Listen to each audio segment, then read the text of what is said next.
Assalamualaikum warahmatullahi wabarakatuh. Selamat siang, salam sejahtera untuk para sejawat semuanya.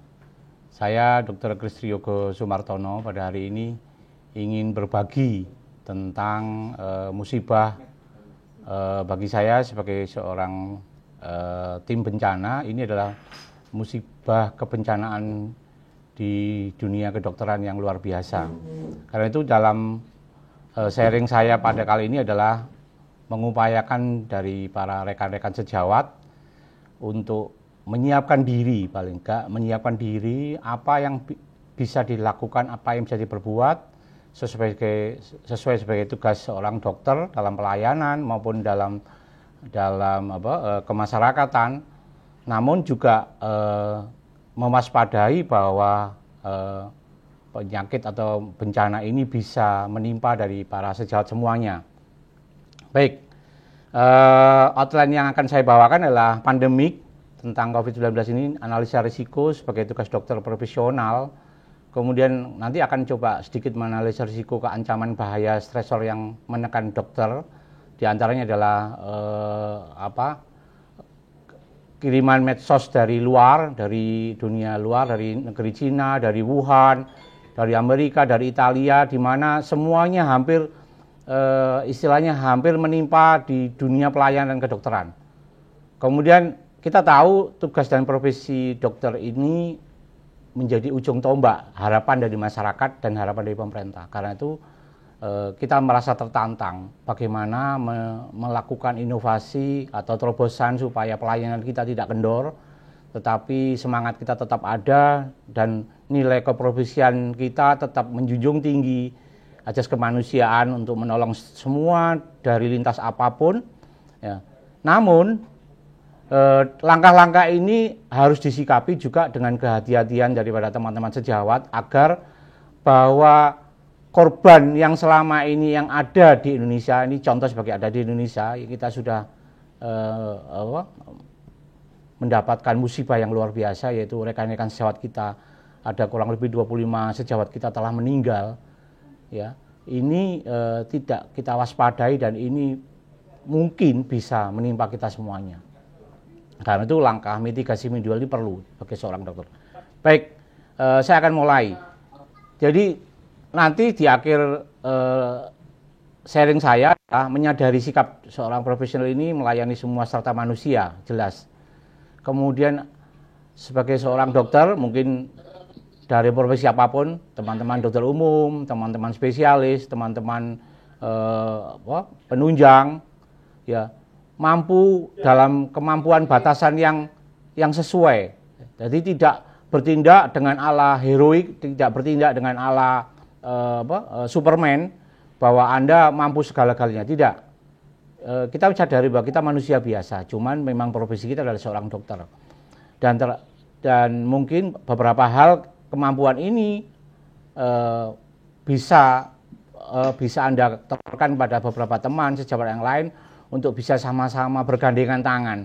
Bagaimana melakukan koordinasi, bagaimana melakukan kekuatan jejaring kita melalui profesi kita sebagai anggota ID, ya, sehingga pada waktu saat ini seperti yang diselenggarakan oleh ID Surabaya ini dan UNES Erlangga, Anda mampu menyiapkan diri dengan beberapa latihan training dan latihan beberapa nanti akan bertahap ada kelanjutannya.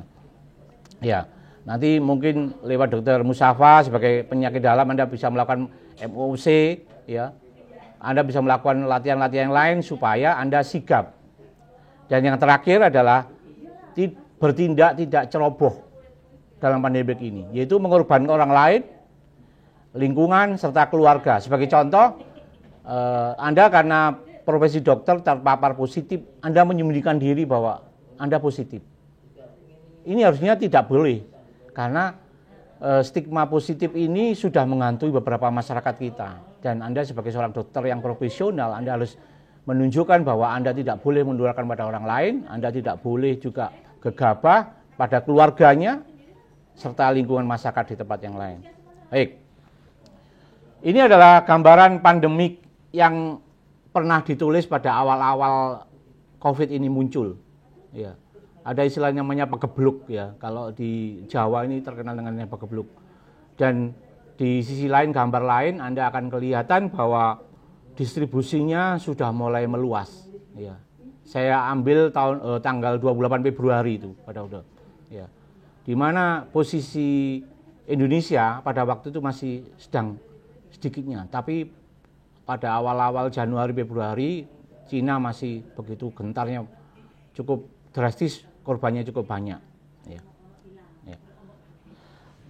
Saat awal dilaporkan di Indonesia, mulai dari 2 Maret dan seterusnya, sebetulnya langkah kita harusnya sudah mulai melakukan kewaspadaan dini. Karena langkah ini adalah langkah yang terus terang sangat menakutkan dalam posisi kalau kita lihat survei 2011-2012, infrastruktur pelayanan kita itu sangat memprihatinkan. Ya. Jadi saya menemukan survei dari 2012, kalau kita tidak berhati-hati, maka justru nanti bencananya akan pindah ke rumah sakit atau layanan kesehatan. Ya. Rekomendasi pada saat itu WHO sudah mengupayakan hampir semua negara yang sudah terpapar itu memberikan rekomendasi untuk kondisi genting dan mengumumkan status darurat nasional. Nah, pengumuman dari WHO ini sebetulnya harus disikapi kita di layanan kesehatan, harusnya mampu menyikapi ini dengan sikap yang mulai menyiapkan diri, menata diri. Kita tahu dalam dunia kebencanaan, karena saya sebenarnya sudah lama berkecimpung di dunia bencana, setiap layanan rumah sakit harusnya menyisihkan langkah awal plan-nya, perencanaannya dulu menggunakan kata-kata namanya hospital disaster plan. Dan itu menjadi prasyarat dari akreditasi sebetulnya. Layanan diakreditasi ada di layanan rumah sakit, itu harus ada HDP, di mana menyiapkan ruangannya, menyiapkan SDM-nya apabila rumah sakit itu siap untuk menerima pasien-pasien di dalam layanannya. Ya. Jadi artinya tidak mengorbankan layanan-layanan yang lain sehingga dia bisa menyisihkan, membatasi, mungkin memberikan garis warna khusus supaya tidak bercampur antara pasien COVID dan pasien non-COVID. Nah, karena itu standar-standar WHO ini bila dipenuhi dan disikapi dengan betul oleh suatu rumah sakit, maka seharusnya rumah sakit tidak kebobolan, rumah sakit menyiapkan diri dan menyiapkan SDM-nya, terutama layanan-layanan yang lainnya. Nah, dalam analisa ancaman ini sebetulnya saya hanya mengambil bahwa poinnya adalah risiko itu sesuai atau simetris dengan ancamannya, yaitu sekarang adalah ancaman adalah COVID, bencananya COVID, dikalikan dari vulnerability. Orang yang rentan atau vulnerability adalah orang yang terpapar di situ adalah petugas rumah sakit sendiri, dokternya, ya, dibagi kapasitas dari rumah sakit itu.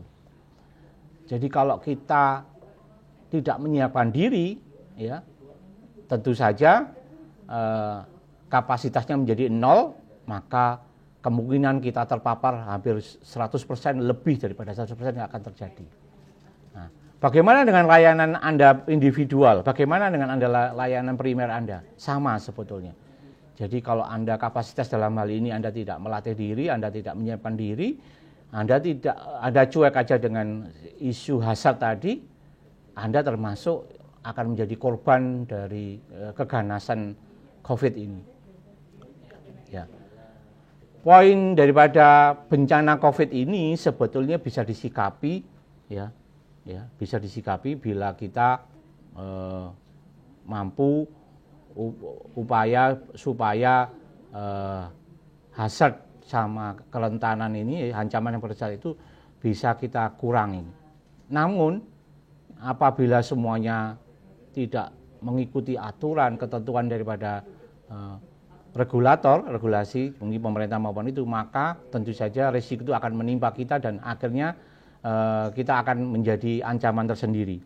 Ya. Kita tahu tugas dokter itu berat. salah satu komponennya adalah memberikan layanan kesehatan pada masyarakat, ya, mempunyai peran yang sangat terkait langsung dengan pemberian pelayanan kesehatan. Ini sesuai dengan undang-undang praktek kedokteran kita. Dan hampir seluruhnya di dunia ini, kalau kita dengar dari berita atau beberapa rekanan kita di luar, maka hampir seluruhnya pelayanan kita menjadi tidak sehat, pelayanan kita menjadi tutup untuk yang lain-lain, dan pelayanan kita hanya mengatasi masalah COVID ini. Terakhir kemarin tanggal 8 sebetulnya, kasus yang ada di Indonesia adalah sudah mendekati hampir terkonfirmasi adalah 2.956. Ya. Hanya kesembuhannya cuma 222 orang. Yang meninggal makin meningkat, lebih banyak yang meninggal adalah 240 orang. Dan tadi sudah diterangkan oleh beberapa rekan bahwa meninggalnya dalam posisi yang sangat berat, yaitu gangguan pernapasan sampai gagal napas. Ya. Ya. Jadi, apa yang harus kita lupakan?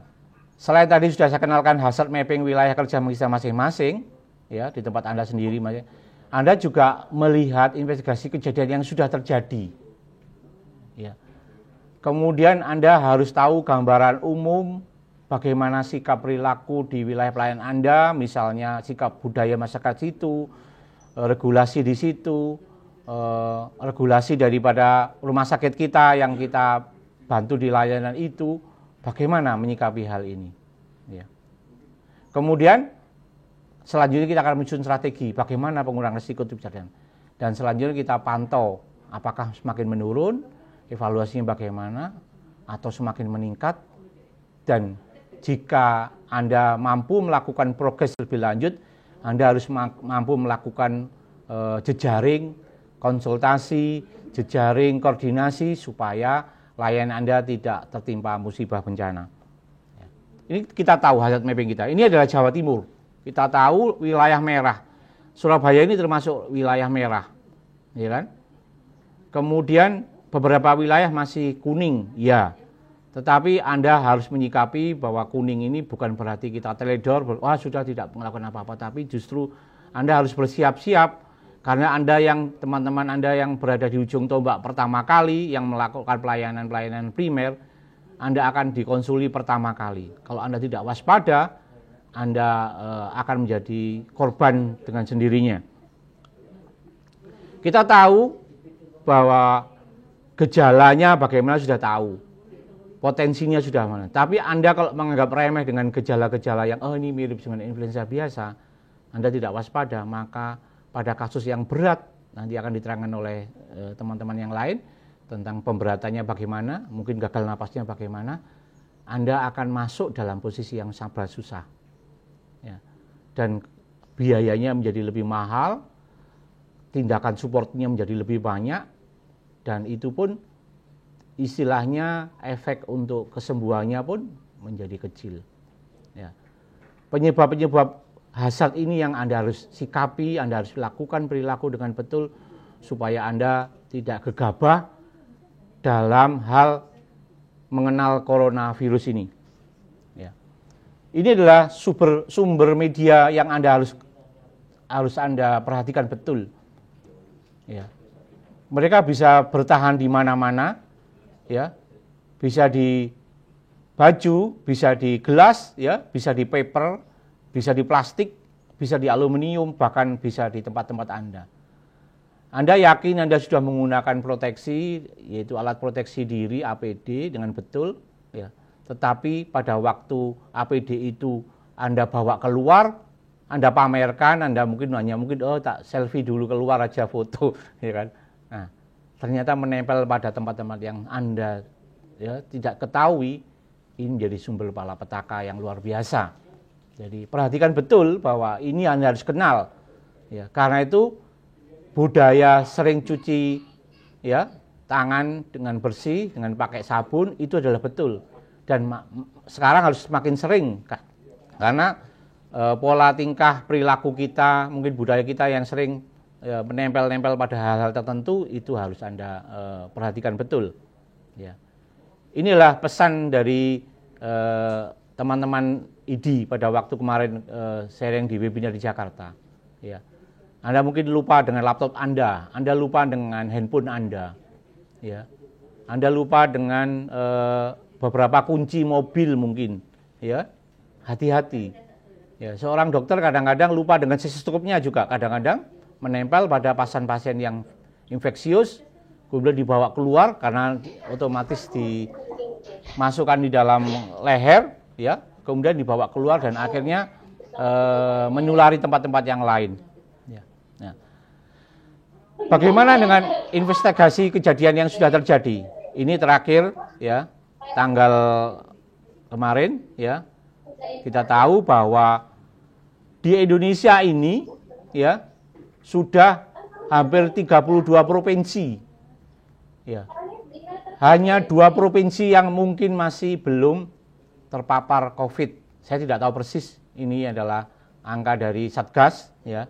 Tapi yang jelas yang biru itu adalah Nusa Tenggara Timur, di mana wilayah itu adalah sangat panas sebetulnya, dan yang biru di atas adalah Provinsi Gorontalo.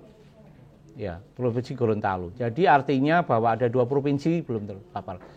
Tapi bukan berarti dengan tidak terpaparnya kemudian Anda bisa berjalan mulai dari Surabaya menuju ke Gorontalo, tidak. Jangan. Justru kalau Anda berangkat, Anda tidak tahu posisi, walaupun Anda negatif sebetulnya, ya. Ya, tapi baju Anda, topi Anda yang melewati posisi pesawat terbang mungkin itu sudah terkontaminasi, ya, dan itu bisa menyebabkan kontaminasi di provinsi yang lain. Maka selainnya Anda berdiam diri di rumah, Anda hanya melakukan tindakan-tindakan di posisinya tempat masing-masing, ya, sesuai dengan ketentuan dan hindari tadi supaya tidak berkumpul-kumpul di tempat yang ramai. Ya. Jadi kalau lihat gambaran secara umum sebetulnya tadi lihat NTT panas begitu, sebetulnya ada faktor iklim dan cuaca. Jadi kalau ada medsos yang mengatakan berolahraga siang hari panas, ya mungkin ya agak sedikit masuk akal. Tapi yang jelas memang perlu beberapa riset yang lebih dalam lagi. Betulkah itu terjadi? Yang jelas kuman virus itu mati dengan suhu panas, jelas. Ya. Tetapi budaya dan attitude perilaku kita, ya, kalau tidak kita kontrol tadi, yang biasanya sering garuk-garuk muka, yang biasanya sering masukkan tangan jari ke lubang hidung, ya kan, tanpa cuci tangan, ya. Yang biasanya sering datang sosial, kumpulan ibu-ibu sosial, ya, ini sekarang harus dikontrol. Sekali lagi harus dikontrol karena ini bisa dicegah supaya tidak jatuh masuk di dalam rentan tadi, potensi menyebar dan menular tadi. Karena itu pemicu untuk bergerak mobilisasi manusia, transportasi, pengumpulan massa, dan perilaku sosial budaya. Mungkin ada kumpul-kumpul karena perkawinan, hajatan, dan lain-lain. Itu bisa kita kurangin agar tidak masuk di wilayah yang tadi sakit, kritis, dan akhirnya bisa semuanya sulit menyebar kemana-mana. Ya. Dan tadi kalau sudah masuk ke wilayah kritis, jatuhnya pada gambar ini. Kita lihat tadi ya beberapa paparan, nanti juga akan ada paparan lagi dari para ahli yang lain. Kita lihat kalau paru-parunya begitu berat begini, problemnya tidak hanya perkara ventilator. Beberapa saat ini banyak teman-teman di medsos mengidekan ventilator, kerjasama dengan teknologi, nanti akan akan dibahas oleh teman yang lain, dengan teknologi dan lain. Perkaranya hanya bukan perkara ditiup dengan ventilator, kemudian dikembangkan lagi otomatis balik lagi. Paru-paru yang tadi yang begitu jeleknya seperti di gambar ini, itu adalah ada gangguan difusi. Jadi tidak hanya perkara ventilasi, paru-paru gambarnya sangat jelek sekali dan ini masuk kritis sekali. Nanti akan diterangkan oleh teman intensivis yang lain, bisa menerangkan bahwa difusi itu sama dengan kelenturan dari paru-paru yang tidak bisa sama setiap orang. Jadi tidak bisa dengan rentetan sama semua dengan kekuatan yang sama. Kalau yang diisi itu adalah volume, maka malapetaka sebagai seorang profesional, seorang dokter itu akan terjadi. Pasiennya akan terjadi barotrauma. Ini perlu sains, perlu seni bagaimana membuka paru-paru yang difusi tadi tidak menjadi begitu hebat. Jadi perkaranya perkara ventilasi biasa. Memang ventilasi yang hanya support memberikan ventilasi itu bisa untuk beberapa saat transportasi mungkin dan lain. Tapi kalau untuk penyembuhan rasanya tidak memungkinkan karena ini perlu dokter tekun untuk bisa merubah settingnya bagaimana paru-paru ini mengembang. Karena apa? Alveoli kan sama antara lobus superior, lobus inferior, medial kan sama. Tetapi yang satunya buntu, yang satunya ada hialinnya, yang satunya mungkin bersih. Kalau kita berikan volume yang sama, betapa berbahayanya tekanan ini akan memperburuk paru-parunya. Ya, baik. Jadi strateginya apa? Inilah saatnya. Mulai media ID ini teman-teman harus selalu meningkatkan kapasitasnya dengan beberapa training latihan. Saya mengangkat topi terima kasih kepada ID Surabaya dengan Universitas Erlangga yang mampu memberikan sarana ini sehingga teman-teman bisa mendapat keilmuan dan sharing, dan mudah-mudahan ini akan berlanjut terus ya, dan ini bisa meningkatkan kapasitas teman-teman untuk lebih pandai lagi sehingga bisa mencegah potensi terjadinya morbiditas tadi. Kemudian ID Surabaya juga membagi-bagi, melengkapi sarana pelaksana di tempat layanan Anda, melengkapi tempat praktek dokter Anda. Nah, apa yang harus Anda lakukan adalah menyikapi perlengkapan ini dengan penggunaan yang betul supaya mematuhi. Kan sudah mulai muncul ada SOP tata cara penggunaan APD untuk bisa penggunaan dengan betul di tempat mana sarana ini bisa digunakan Anda.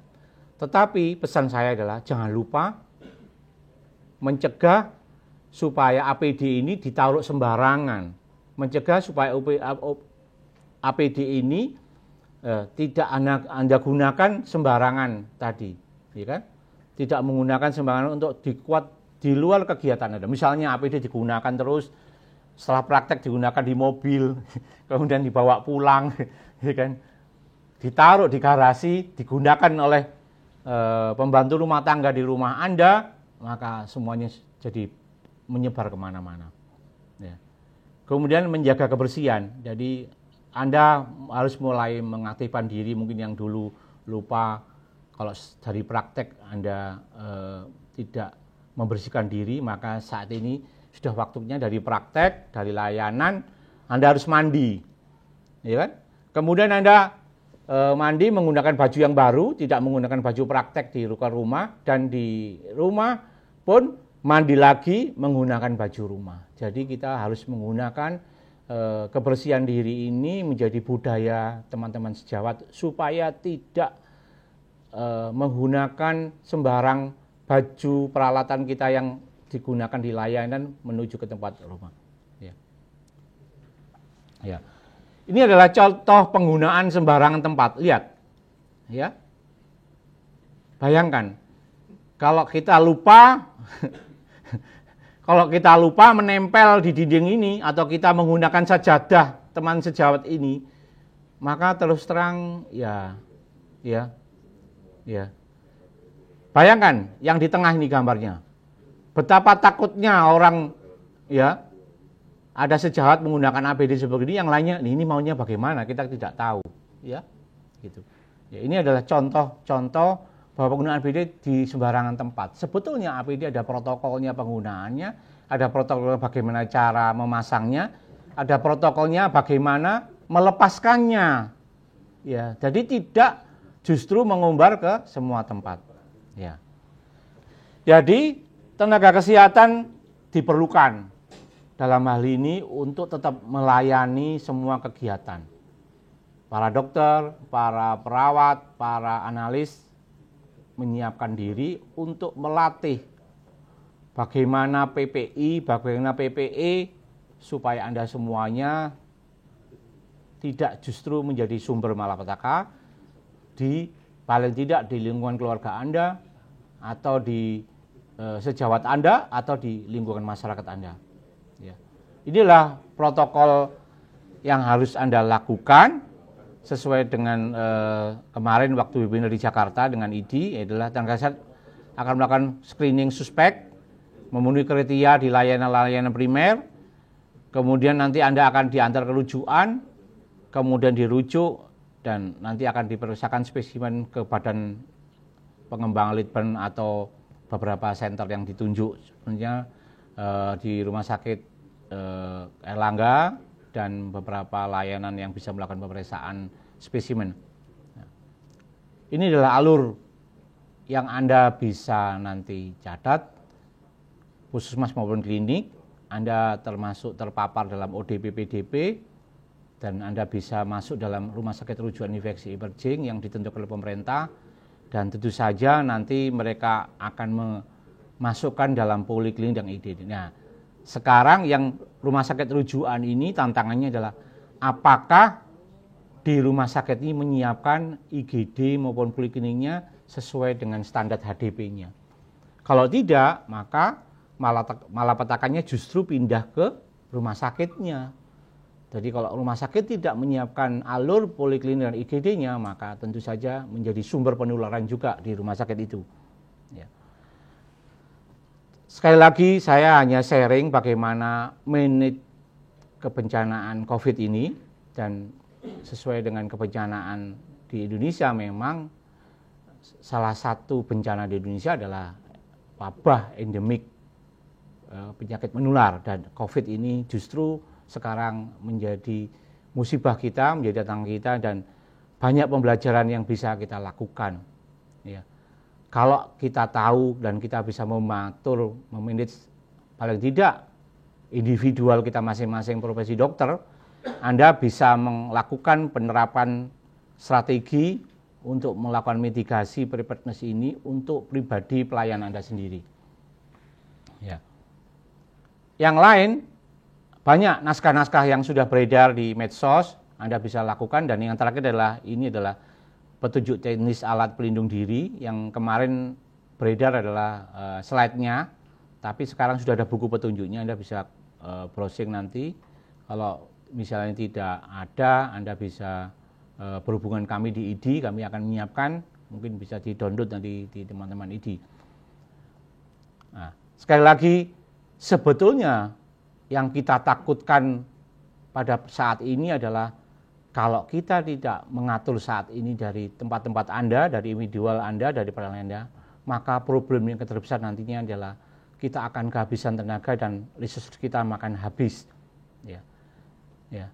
Contohnya, kalau rumah sakit sudah tidak menyekam diri, rumah sakit tidak open dengan Anda di layanan primer, ya, maka kesinambungan daripada pelayanan yang selama ini dikerjakan oleh rumah sakit menjadi terhenti. Tindakan prioritas, ya, yang terkoordinasi tidak terjadi, sehingga seolah-olah rumah sakit berjalan dengan sendirinya. Ya. Kami sebetulnya di Surabaya sudah bersiap-siap. Ya, kami mencoba melakukan menghitung jumlah ventilator tadi yang ditakutkan oleh para sejawat tadi. Bagaimana kalau paru-parunya jelek, bagaimana? Ya. Ini ada beberapa kasus ICU dan ventilator di Surabaya. Mudah-mudahan nanti tidak sampai begitu banyak, mudah-mudahan, dan bisa dicegah dari awal semungkin dari teman-teman. Ya. Dan masalah khusus ini di rumah sakit tidak mudah, karena belum ada rumah sakit yang menutup diri dari layanan yang lainnya. Contohnya misalnya rumah sakit hanya khusus untuk layanan COVID supaya tidak menyebar ke tempat yang lain, maka beberapa rumah sakit belum menyiapkan diri. Tentu saja rumah sakit harus menyiapkan triase dulu, mengendalikan masuk di dalam tim penire, kemudian mengatasi lonjakan dengan cara open mengajari itu, dan kami akan mengatur logistiknya. Alhamdulillah beberapa logistik sudah mulai disuplai dari teman-teman sejawat, dari ID maupun dari profesi yang lain. Mudah-mudahan nanti kita bisa mengatur dengan baik, dan kedepannya tentu saja kita akan mengatur sesuai dengan jumlah pasien yang kita rawat di masing-masing rumah sakit. Nah, ini adalah alur rujukan yang sudah disepakati di teman-teman ID. Ya. Jadi Anda masuk dalam rujukan primer, layanan primer Anda masuk di dalam layanan ini saya copy dari teman-teman webinar kemarin di ID, ya, oleh Dr. Adib, ya. Dan kami punya ide sebetulnya, ya. Di pusat kami sebetulnya ada 4 canangan prioritas untuk memahami bencana ini. Yang pertama adalah pemahaman tentang risiko ini. Kami sudah bersama ini dengan teman-teman profesi Dr. ID. Kemudian pengurutan tata kelola, tentu saja kami akan masuk di dalam layanan rumah sakit.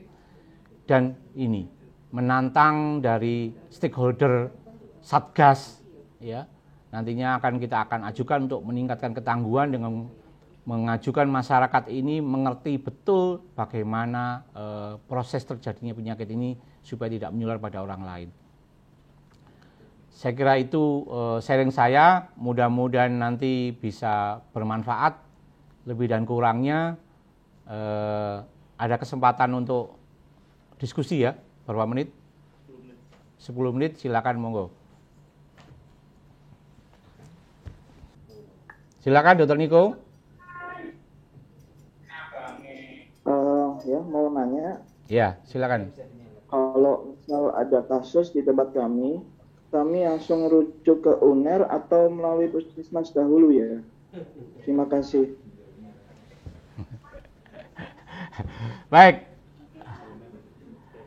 Baik, terima kasih. Dr. Niko ya, jadi saya tegaskan. Jadi terus terang, beberapa rumah sakit memang pada awal mulanya itu mereka menolak karena kemasukan pasien-pasien COVID ini. Nanti bisa dibantu dari Dr. Mevi nanti yang terakhir ya, bisa dibantu bagi rujukan. Tapi yang jelas pusat rujukan itu sudah ditentukan oleh pemerintah. Anda bisa di-copy nanti beberapa rumah sakit yang harus bisa menerima rujukan itu.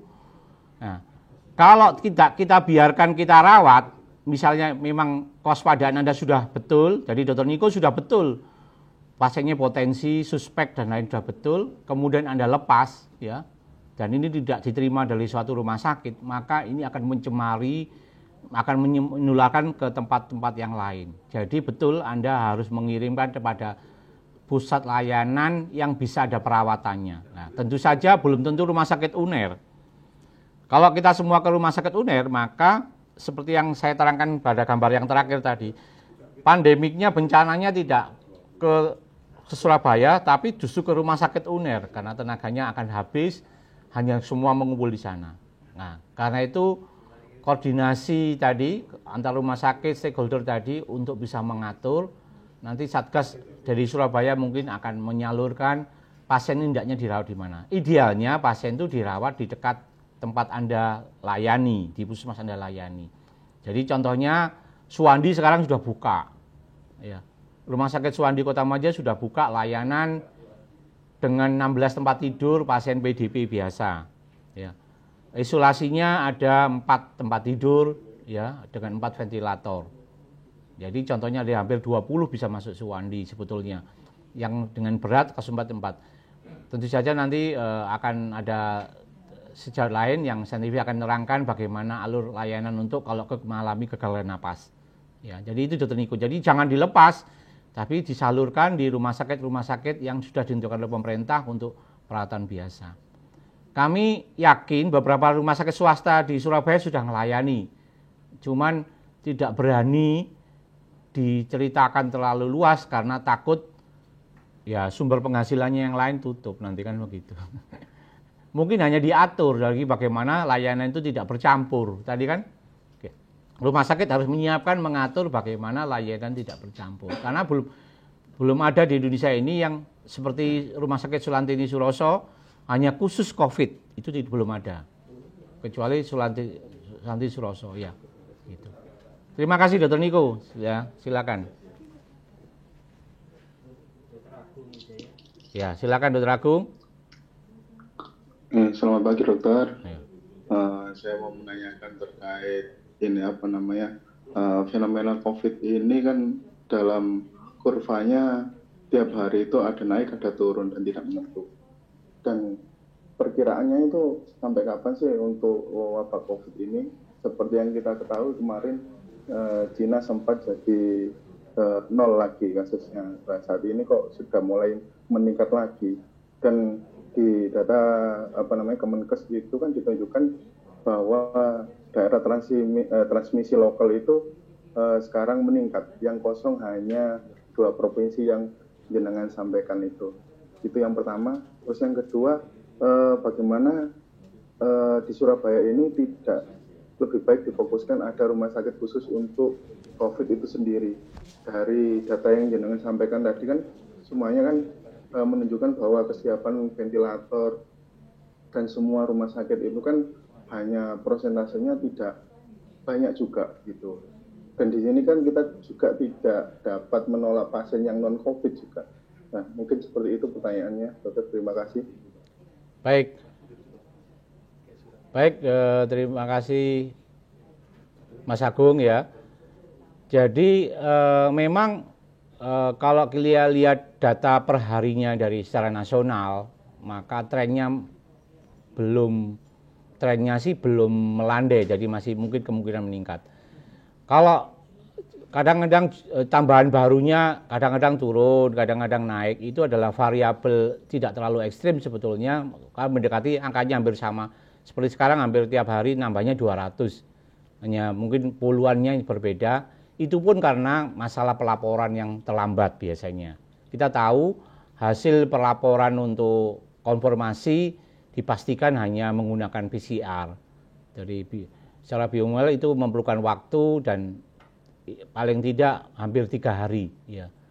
Memang ada beberapa ide sebetulnya, tapi nanti itu adalah para pakar epidemiologi yang lain, karena kemarin idenya banyak. Sebagai contoh, kalau semuanya harus ke Balitbang, itu cukup panjang, karena di Indonesia hampir semua provinsi tidak ada. Balitbang itu hanya kalau nggak salah di 11 regional provinsi, ya Balitbangnya. Dan ada tawaran sebetulnya menggunakan alat periksa dengan cepat itu adalah menggunakan gen export yang digunakan ya. Ini sudah mulai, cartridge-nya sudah mulai datang, mudah-mudahan dengan gen export itu bisa mempercepat diagnostik dengan baik. Itu hanya perlu gen export itu ada hampir di 300 tempat di Indonesia, seluruh provinsi hampir ada ya. Hampir 32 provinsi 37 sudah ada ya. Sudah ada 37 tempat sudah ada, dan 3.000 buah adanya di Indonesia, karena yang mengeluarkan itu sudah menyatakan ada 3.000 buah Indonesia ada. Cuman menggantikan cartridge-nya aja. Jadi cartridge yang biasanya digunakan untuk pemeriksaan TBC dirubah menjadi itu lebih cepat. Nah, sekali saja itu adalah regulasi, ya, mungkin perlu waktu, dan sekali lagi ini adalah ide bagaimana supaya semuanya tepat. Dan tadi yang kita takuti adalah menghitung pelayanan, menghitung tenaga dokter, menghitung tenaga paramedis supaya cukup. Saat ini WHO sudah mengeluarkan statement bahwa untuk daerah Asia Tenggara, paramedis itu sudah mulai defisit.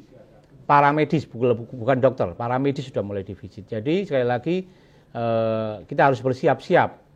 Bagaimana? Ya tadi melakukan terobosan, melakukan inovasi, koordinasi, langkah-langkah konkret kontribusi supaya semuanya bisa saling bantu-membantu. Jangan, kita tidak bisa sendirian. Ini ya, kita tidak punya tenaga untuk itu. Itu tambahan saya, Dr. Agung. Terima kasih, Mas Agung. Ya. Iya. Ibu Teresia, Dr. Teresia, silakan. Iya, selamat pagi, Dokter. Selamat pagi. Saya mau bertanya. Iya. Rumah sakit saya itu kan banyak kasusnya itu kan batuk, pilek, demam. Nah, kebanyakan pasien-pasien yang datang, saya kan jaga di IGD, Dok. Ya. Nah, saya ini kebanyakan pasien-pasien itu datang ke IGD cuman karena keluhan batuk, pilek, meriang. Dan kebanyakan itu pasiennya masih bekerja, terus juga bekerjanya itu kan di Surabaya. Nah, dalam kondisi saat ini kan Surabaya termasuk zona merah. Apakah semua pasien itu dibilang ODP ya, Dok? Terima kasih. Baik. Kalau sudah berobat ke Dr. Teresia, sebetulnya pasien sudah, bukan ODP lagi. Kan sudah berobat ya. Berarti kalau sudah datang ke Dr. Teresia ke UGD-nya, berarti kan sudah pasien. Ya kan? Sudah pasien itu kan. Dia datang dengan keluhan batuk pilek, maka dia sudah pasien. Nah, Mungkin batuk pilek untuk masyarakat kita nganggap itu adalah biasa. Ya. Aduh, hilang. Jadi batuk pilek untuk masyarakat kita mungkin itu dianggap biasa. Ya. Tapi kalau Dokter Teresia tadi menganggap bahwa itu adalah pasien, kalau dokter bilang pasien maka sudah saatnya pasien itu dilakukan isolasi. Nah, untuk tidak mengaku bahwa dia ketakutan dan lain-lain, memang saat ini belum ada sih rumah sakit yang bisa menampung. Ini nanti ini terobosan lagi ya, nanti bisa menampung pasien-pasien yang dengan gejala ringan tadi. Ya, tidak masukkan di dalam yang sudah positif, tapi dia masih dalam isolasi. Nganggap karena enggak kan sudah takut, ini suspek, sudah takutnya begitu. Ya. Kalau itu dibiarkan keluar, dibiarkan kerja, ya dibiarkan keluar kerja, maka itu akan mencemari. Nah, nanti tantangan nih teman-teman dokter kalau punya terobosan yang lain, misalnya PDP-nya tadi yang ringan dimasukkan ke hotel, kemudian dijoinkan dengan satu rumah sakit yang mau menyingkup hotel itu, maka itu sebetulnya sudah pemasukan sendiri untuk hotelnya supaya tetap jalan. Karena sekarang hotel tutup, ya, jadi banyak hotel-hotel tutup. Ya, kalau PDP yang ringan-ringan tadi tidak dimasukkan bercampur dengan keluarga yang lain, dia diingatkan di hotel dengan korting hotelnya yang cukup bisa supaya jalan dengan melatih hotel. Nah, ya, banyak terobosan yang bisa ditanggulangi. Pasien itu tidak nyebar kemana-mana. Tapi sayangnya belum ada ide yang seperti begitu. Ya, hanya ada di Jakarta, ada satu hotel ya yang join dengan rumah sakit yang bisa untuk PDP yang ringan tadi supaya tidak kembali ke rumah. Jadi kalau sudah datang ke tempatnya Dokter Teresia, anggap itu adalah PDP sebetulnya. Ya, baik. Itu jawaban saya. Terima kasih. Ya. Baik, saya kira terima kasih dan nanti akan diteruskan oleh teman-teman yang lain. Lebih dan kurang saya mohon maaf, mungkin ada kata-kata saya yang mungkin tidak mengenakan para teman-teman. Jawab. Assalamualaikum warahmatullahi wabarakatuh.